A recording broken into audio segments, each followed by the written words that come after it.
An elderly couple found dead in the backyard of their Georgetown home. And with no signs of trauma, police will have to wait for the autopsy report. The 911 call came in this morning to a rural home on Texas Highway 29 across the street from Eastview High School, just east of Georgetown. KXAN's David Scott is there live with the latest on this mystery. David? Robert and Leslie, just moments ago, actually, we received these photographs of 87-year-old Steve Gutowski and 88-year-old Verona Gutowski. Their bodies were discovered this morning around 8 a.m. by Steve's brother, who had driven here overnight from out of state. He immediately called authorities.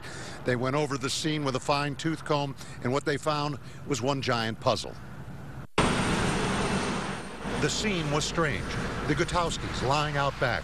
No weapon, no sign of foul play. The house undisturbed.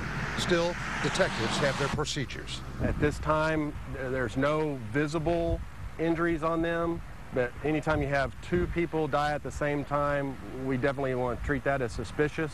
While the causes of death were not apparent, it did appear the Gutowskis had been dead several hours. Our indications are that this might have happened last night, so we don't believe that heat is a factor. But again, last night, it was still pretty hot. These are elderly people. All aspects are going to be taken into consideration by not only us, but the medical examiner's office as well. The Gutowskis were known as friendly people, active in their yard, growing corn and playing with their dog. Neighbor Becky Preston. Nice people, in the country, we all wave at each other. And I'd see him taking out the trash with his dog on the lead, and we'd wave and do all of that. Very quiet area. This is a quiet, peaceful, rural part of Georgetown. You don't expect bodies to turn up in backyards. It's disturbing.